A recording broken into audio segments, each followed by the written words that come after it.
Welcome to the XY Advisor Podcast, a global community of financial advisors sharing and learning with one another to drive the positive evolution of financial advice.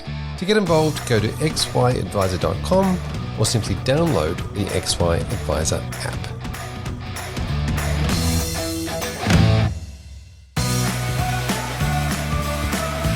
Hub24 is on a mission to empower advisors to deliver better financial futures for their clients. They are dedicated to customer service excellence and delivering innovative product solutions that create value for advisors and their clients.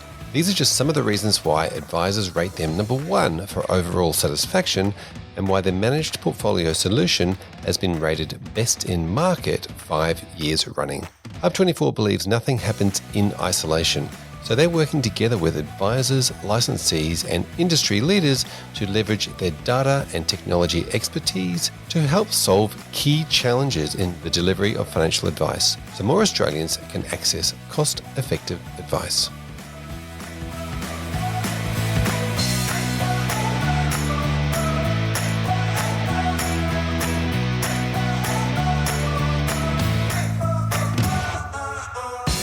Welcome back to the XY Advisor Podcast. I'm Fraser Jack, and today I am joined by Neil Rogan, who is the Head of Wholesale Partnerships at Russell Investment. Welcome, Neil. Thanks, Fraser. It's great to be here today. Fantastic to chat to you. Now, I've been quite excited with some of the stuff that's been coming out of Russell, the actual value of advice report that was recently released, and I figured that we should definitely chat about it. But before we get stuck into that, tell us quickly about you and what your role contains. Thanks, Fraser. Well, my role at Russell as Head of Wholesale Partnerships is really to assist licensees, advisors, and platforms with their investment solutions. But in addition to that, Russell as a global company has a raft of practice management solutions, and one of those solutions includes this report, which we've been doing for over 4 years in Australia, and it's really something we're incredibly proud of in terms of supporting advisors and their clients and the broader advice industry. Yep, fantastic. Now, it's obviously, as you mentioned, 4 years in through doing this report and releasing it every year.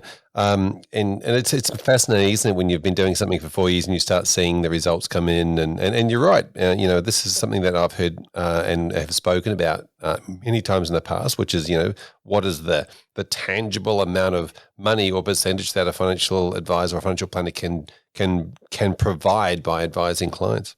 Yeah, I mean, we're seeing the rise of, what I would call many armchair experts outside of our financial planning industry. And, it'd be really great to have some of them actually join the industry as part of our succession and go through the qualifications and the exams and everything that our financial advisors go through. But what we've tried to do in this report is really help advisors and their clients articulate the qualitative and the quantitative value that advisors provide. And that ranges from everything to the peace of mind, or what I would call the sleep at night test that clients get, all the way through to ensuring you've got the correct asset allocation. And what we found on an annual basis, that actually seeking effective financial planning advice leads to about a 5.2% return over the lifetime of a client, which is around 20 to 25 years. Yeah, now this is really interesting. So this is not just a 5.2% return. This is an additional 5.2% return, isn't it? That's right. So if we take a step back and look, obviously this is, the 4th year of the report. Tell us about that history. Tell us about has there been any changes over that time? There have been changes in the figure, and that's really in relation to a couple of things.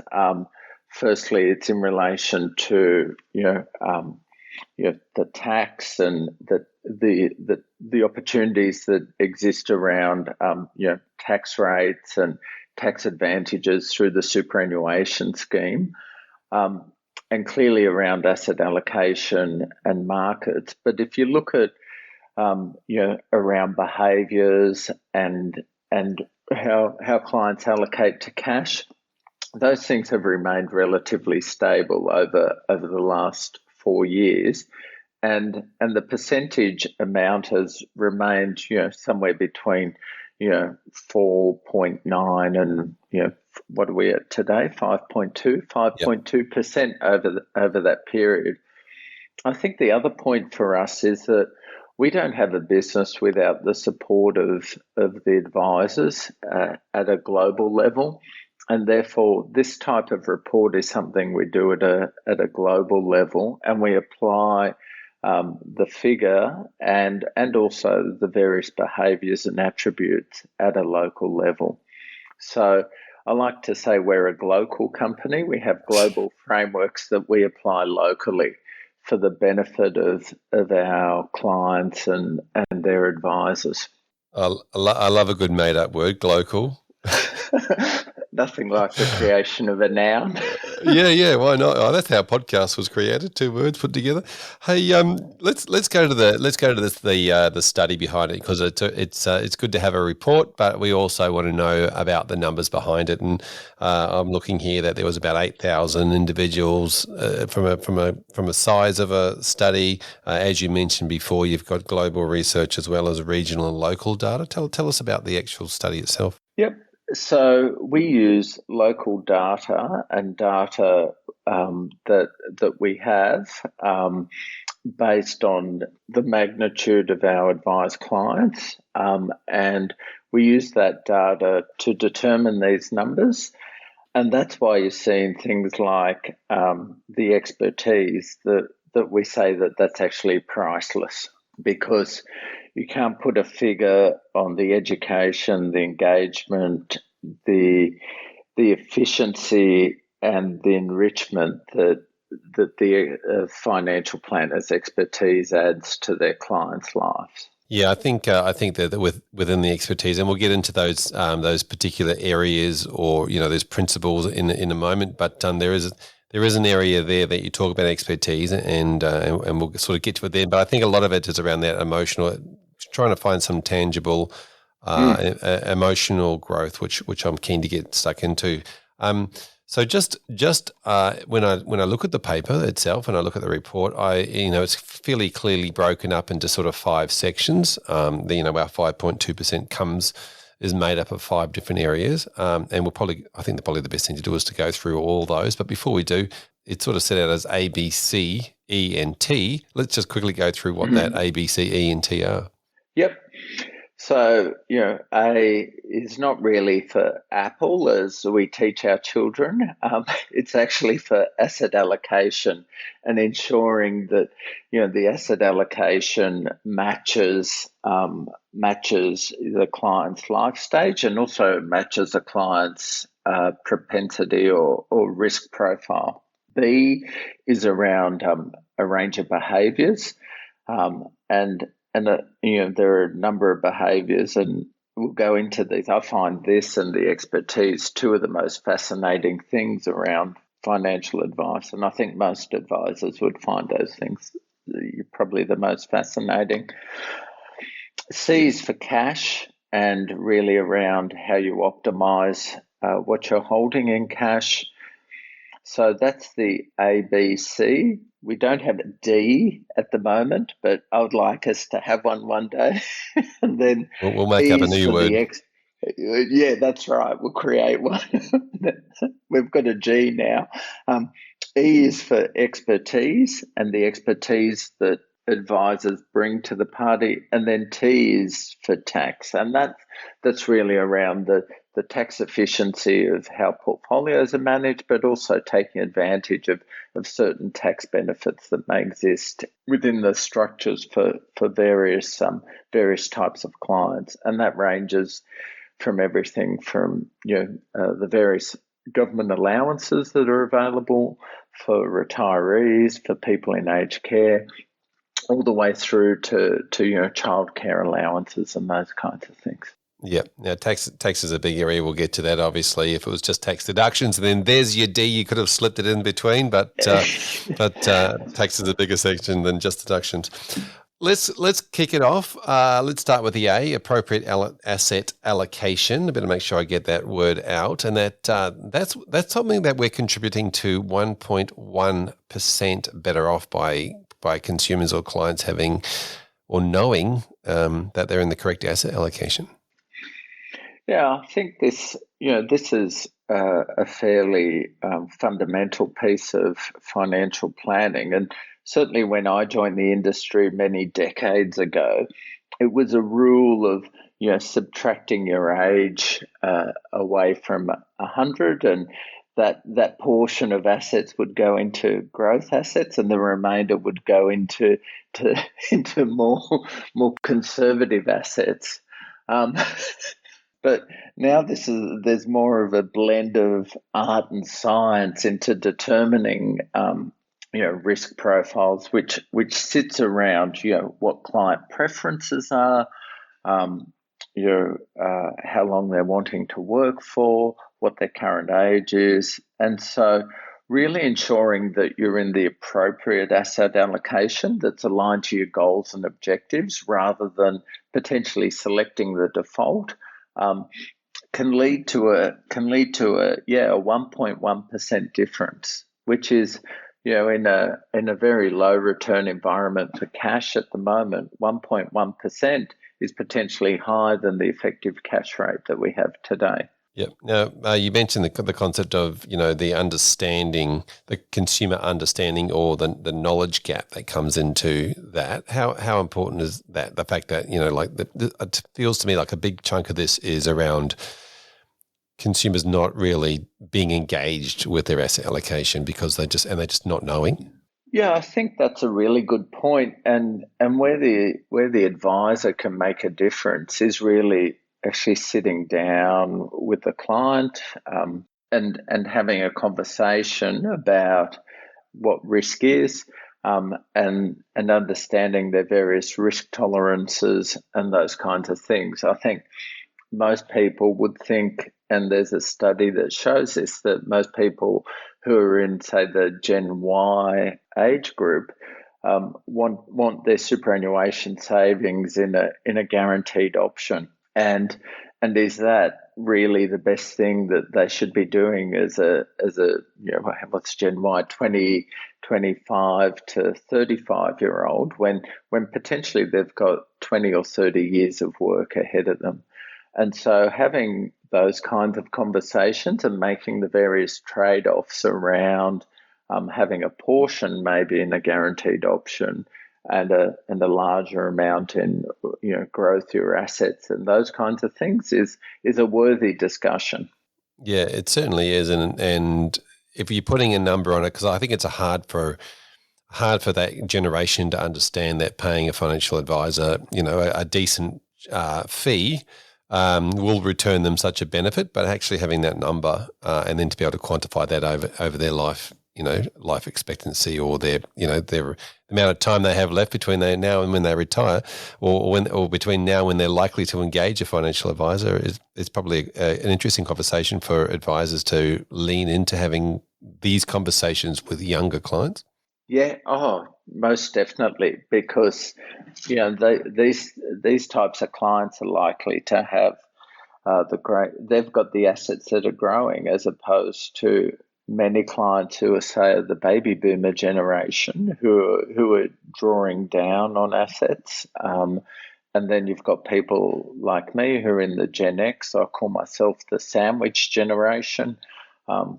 Younger children, school fees, and older parents. And so we've got school fees for our kids, but also the thought of long-term aged care for the likes of our parents. And again, asset allocation is important for people like myself, who are thinking about those kinds of things and how you can walk the tightrope and balance both. Yep, fantastic. Yeah, I don't think there's any argument amongst our audience here with financial advisors thinking that asset allocation is important. Clearly, they know this, but I think it's really just good to have that number, that 1.1%, to be able to add to their conversations, their marketing, their whatever it might be.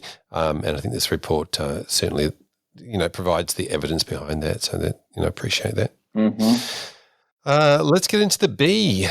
The B. So we're talking about, as you mentioned before, a bit of a behavioural, but there's a bit of behavioural science and behavioural coaching, behavioural aspects of this, which I really like. And I think you and I could probably talk about this for a long period of time. So let's get into that. We've got a 2% number on the behavioural coaching side of it. Talk us through that.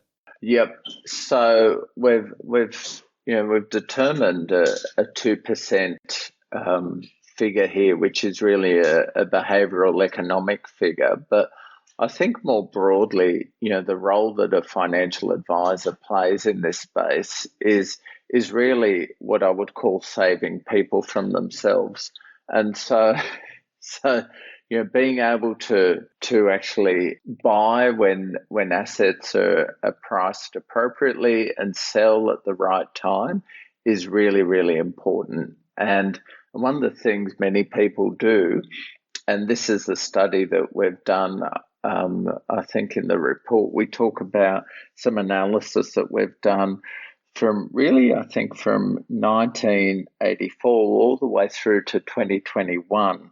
And it's around staying invested over that period of time. So it's quite a 36-year period, probably almost older than me, Fraser, this study. But what it what it does do is demonstrates the value of being invested over a long period of time, and not actually. And what I would the phrase I'd use here is actually holding your nerve. And what a lot of financial advisors do, and do really, really well, is assist people in holding their nerve when times aren't so good. So I love a good example. I think a great example would be something like Afterpay. So as a share, Afterpay in March of last year, I think may have been at $9 or $10 or something like that.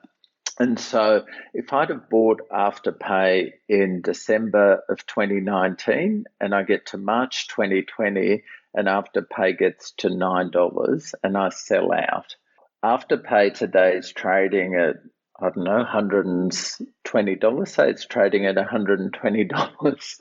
So I've stayed in. I've had my conversation with my financial advisor and stayed in the market. Well, I've made a significant benefit over that period of time. And I think that's a great example of looking at the fundamentals of where you're invested, what you're invested in, making sure it's aligned again to your goals and objectives, and sticking to your strategy. Yeah, I think we've all seen the diagram when we talk about the emotional investor versus the practical, or when is the best time to invest, and when does everybody want to invest or feel like they need to get out. Everybody sort of feels like they want to sell out at the bottom of the market and they feel like they want to buy in at the top. And we know that's the opposite. Talk to us about, obviously, because I think sort of COVID's a really good example that advisors can talk about. I think, what happened in March 2020 with markets dropping, dropping off a cliff, and then the rebound is a really recent example for people to really to bring home when it comes to that conversation of when to buy and when to sell.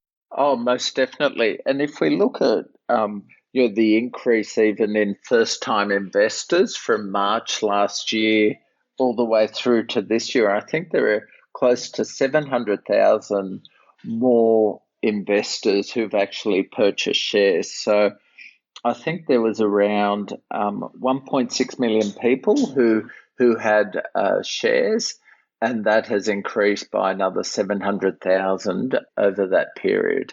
I was going to say that's a very, very sharp increase. Yeah. So we've seen, people, of all ages sitting at home, doing their own research and getting into the market. But again, these first-time investors, many of them, are getting into areas potentially that they may or may not understand, and are probably more driven by the emotional side, as you say, driven by the emotions rather than a blend of both the emotions and the fundamentals around what drives markets, what aligns to your goals, and how do you sell at the right time and buy at the right time? Yeah, certainly around that fear of missing out because they're jumping in as markets have already gone through their growth spurt. Talk to me about the emotional, the behavioural coaching side of because I would have thought that 2% would be extremely higher for advisors who talk their clients out of taking the $10,000 out of super at the moment when it was markets were low.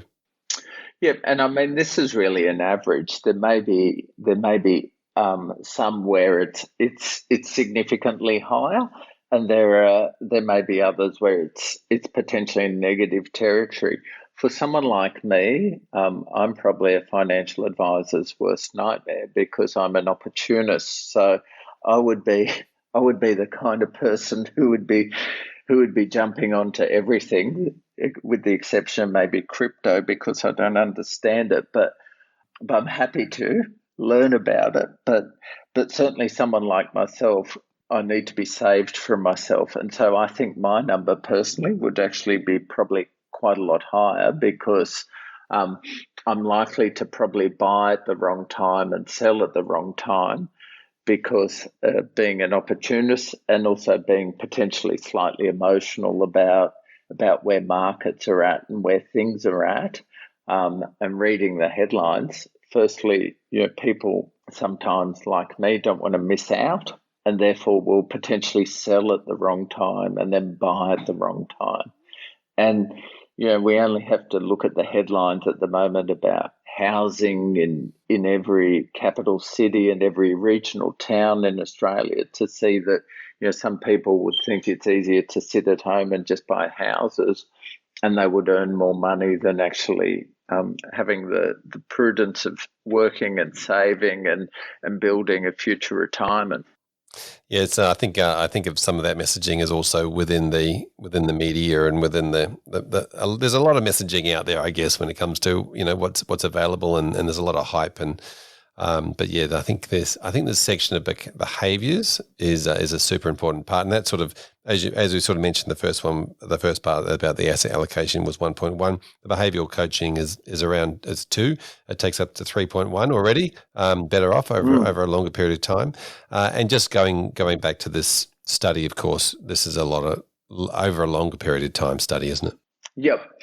And what you can't take away from this behavioral piece is the value of having someone, what I would say, keeping you honest with what you're wanting to do. And I know of many people who wouldn't buy a car or go on a holiday or do anything without consulting their financial advisor first. And I think those types of relationships are those that those financial advisors have with their clients and continue to have with their clients, are really, really deep and aligned to the financial advisor has worked closely with that client to understand their behaviours, their motivations, and really be their guide in all markets and at all times. Yep.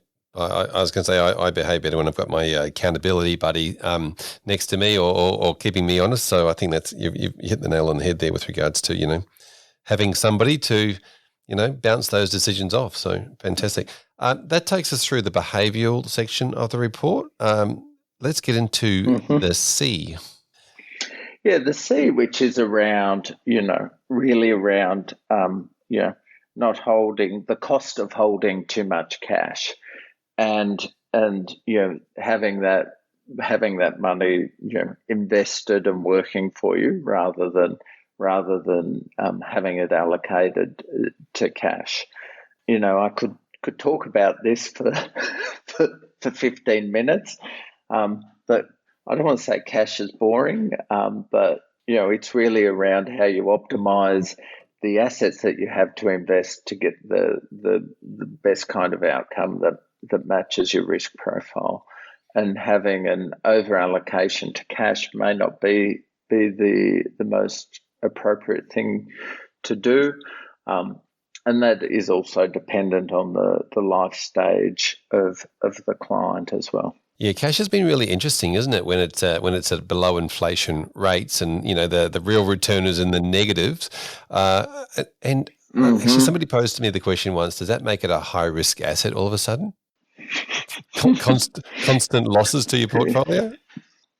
Yeah, and not potentially aligning to your purchasing power, particularly at the moment when there's a threat of inflation and those kinds of things that may or may not occur, but it's really potentially sacrificing longer term returns for the benefit of holding a higher proportion of cash. Yeah. But again, for retirees, there's a reason why you would hold more cash for those types of people. But for those in the accumulation phase, or those who may be 10 years or 15 years from retirement, having an over allocation to cash may not be the most appropriate thing for their client. Yeah, no, I agree. And in the report, there's words like, the real return on cash and the real cost of cash and the cash drag. Yes. I was going to mention the cash drag, which is it's a bit like an aeroplane flying with its wheels down. It's understanding the drag that can have on your portfolio over time. Yep. And this sort of breaches a little bit of this is, education, but a little bit it feels like we've got a bit of an overlap with the behavioural section as well. Oh, very much so, because, from a behavioural perspective, cash has always equaled security. We go back to the GFC in the late 2000s when, banks had the bank guarantee was introduced by the Rudd government at the time, which gave people a degree of certainty. So in many cases, from a behavioural perspective, cash equals certainty for many consumers because it's been ingrained in their minds over decades. Yeah, so it's easy for us to diss cash, but people still like it. But I think you hit the nail on the head in the report where you talk about it being a tool. Yes, very much so. A tool and a means to an end in some cases, where it can be used for a level of certainty for planning purposes. But then looking at how a diversified portfolio can meet both a liquidity need as well as a return objective. Yeah, fantastic. Now, so that's pretty much cash. The percentage on cash was 0.6 of a percent. Sort of that takes us up to sort of 3.7 as the number we're up to. Let's get into the next section, which is E. E's a funny one. It comes up with the exact number of priceless. Yep. Talk us through this.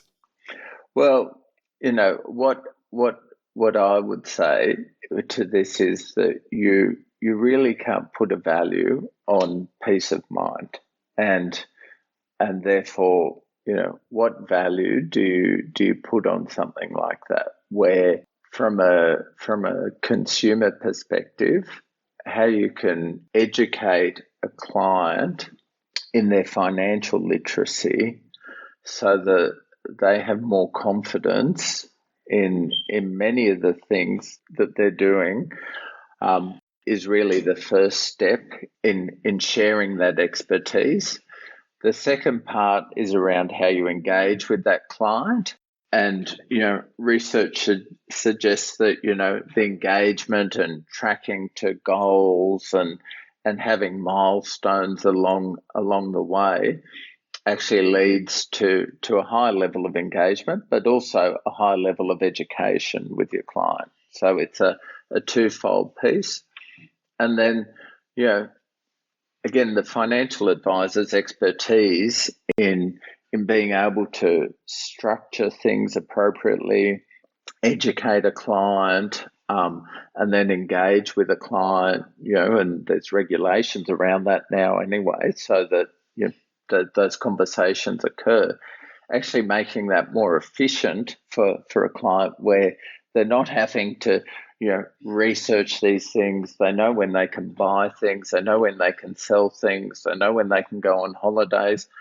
And here we're saying that, based on a client, they're saving a financial advisor is saving at least 10 hours of a client's time, and then so making them more efficient, and then really helping. The next one we talk about here is really enrichment, and how the report in the report, those who get advice actually feel more enriched, and this is this peace of mind we talk about. Yep. And the whole sleep at night test. Yeah, exactly right. So that's sort of if I was to summarize the four different sections there, we're talking about education, engagement, efficiency, and enrichment. I sort of also think of it as the emotional impact, and as in before the client received the advice, they were feeling, X, Y, Z, and we've taken that to a new feeling, or transformed it to a feeling of confidence, or a feeling of understanding, or security, or, as you said, peace of mind. In that transformation process, I'm super interested in this space because I love the idea of trying to quantify those from a perspective of, because we like to try and put numbers around everything. And just being able to say, if we started that, before you came in, if you were nervous or upset or worried, where are you, on a scale of 1 to 10, where are you on that scale? And then maybe after the advice to be able to quantify on the scale of 1 to 10, how, nervous are you now? Yeah, I think that's a good point. You see, many clients, I think, who, and certainly I probably fit into this category, that after I've had a conversation with an advisor, I think, well, I feel so much better. I'm on track. I'm doing the right things. I've been saved from myself again in terms of making a silly mistake. And I can, my wife's happier. I know the kids are going to be okay. I know my family's protected, and I know that if anything happens to me, that they'll be okay. And I think, I can't put a percentage on that, and I don't think many people could actually put a percentage on that. Yeah, that's right. And one of the interesting things I found in the report, that there was a little bit of a conversation around, amount of time, saving for a client. It sort of talked around the idea, by advisors doing some of the stuff, it sort of saves around 10 hours of work, 10 hours of client time from a client. Yeah, I mean, that's, I would say that's at a minimum, Fraser, that 10 hours, because you don't know how much time people would spend actually worrying. So we haven't included in the report the amount of time, clients would spend pacing around their house, looking at news reports, thinking about things, at strange times. Often people think when they're exercising, or, in the shower, or cleaning their teeth and those kinds of things. The time spent worrying, this is more we've quantified the admin time that sits around this, but there's time that would be in your subconscious that we haven't calculated here. Yeah, that's a really interesting point, and I do remember.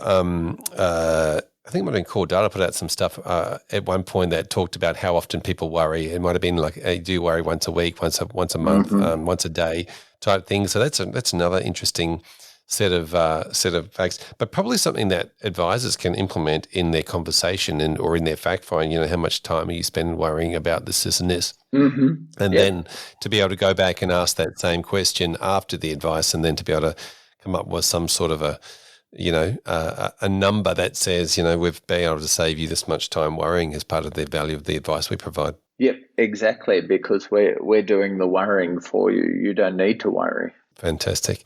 Now we might move on. I can talk about that section of the E for a long, or the experience, or the expertise section for a long period of time. Let's move on to tax. The tax, we've got a real number. We're back to 1.5% savings in tax. Yep, that's right. So the real number here is really around an aggregate across a range of clients that sits around the implications of the marginal tax rate, particularly in the superannuation environment, which is a rate of 15% on the contributions. Then we've got around how the portfolios are managed, or the access to different types of portfolios, and then how those portfolios are managed, and also the components of those portfolios. And then finally, it's as I said earlier, it's actually what are the other benefits that clients can get access to that in many cases they don't know exist. And so for some people, there are, as we know, anyone who's done any kind of pre-retirement or retirement planning, getting the access to the PBS is like winning Willy Wonka's golden ticket and it becomes bragging rights at the bowling or the golf club that they've been able to get access to something like that from a client perspective. And in many cases, that could be worth more than 1.5% to that couple or that client over the remainder of their life. So it's really a range of things that range all the way from where the portfolio sits, the kind of assets that are in it, the kind of structure that it's in, all the way through to the benefits that a client can receive. I love the analogy, winning Willy Wonka's golden ticket. It's kind of like a national pastime, isn't it? Trying to save money on tax for people that live here in Australia. Yeah, very much so. And I think there was a line that Kerry Packer had one day about paying tax. There certainly was. It was along the lines of if you blokes were better at spending it, then we wouldn't mind paying as much. Oh yes, yes. Let's not get into that topic. I'm sure if we don't manage our clients' money the same way as it happens on budget night. So let's get. So there's plenty of tax, as you said the main areas around that structural and technical side. And then there was a great area of awareness and bringing, what is possible that people don't actually know about. Yeah, very much so. Fantastic. And of course, even though, we're not doing a lot of tax advice, it's certainly included in most plans, isn't it? Yeah, certainly the awareness. I mean, yep, that's right. Clients can go to their accountant or the appropriate advisor for tax advice, but it's really the awareness of what's available and from a allowances perspective. But then when you look at the various structures, it's around understanding what's sitting in each portfolios to maximise those opportunities. Yep. Yeah, fantastic. Now, this report's fantastic. How can people get a copy of it? What's the best way for them to reach out? They can download it from the Russell website, which is just really russellinvestments.com.au, or they can contact their local Russell BDM, who'd be more than happy to send it to them. There's also a client version of the report and a whole range of support materials available. And as I said, Fraser, this is something that at Russell we're incredibly proud of in terms of supporting the broader advice community here in Australia. Yeah, fantastic. Now, I want to talk about that client version, because this is obviously, it's great for financial advisors to know this number, but, the best thing in the world is that clients know about it and consumers know about it. From a marketing point of view, you and I both done work in marketing. How do we get this message out to the broader community of unadvised clients as well? Well, I think there's a lot everyone can do in that space. We're certainly doing a lot in that space through the publicity of this report. But advisors asking for referrals from their clients, having the conversation to say, well, you can see how I've helped you, how I've articulated my value to you. Do you think there's anyone else that you know of who I may be able to assist in this way? And then there's the whole media piece that around more getting more Australians to get more advice in a more efficient way, and that's everything from us working as an industry collectively to dispel some of the myths that are out there, looking at how regulation works, and then more broadly how we can help advisors become more efficient to deliver more advice in a more cost-effective way to more people. Yeah, I like the idea of gathering the army together of advisors, all mentioning that 5.2% figure and saying, over your portfolio over a long term, 5.2% better off. It's going to be a lot of money at retirement time. Oh, without a doubt. Fantastic, Neil. Thank you so much for catching up today and coming on the podcast and talking about the report. Really look forward to seeing this over the next few years and as it grows and changes and evolves and becoming part of something that planners and advisors throughout the country can access whenever they need it. Great. Thanks, Fraser. Really appreciate being on today.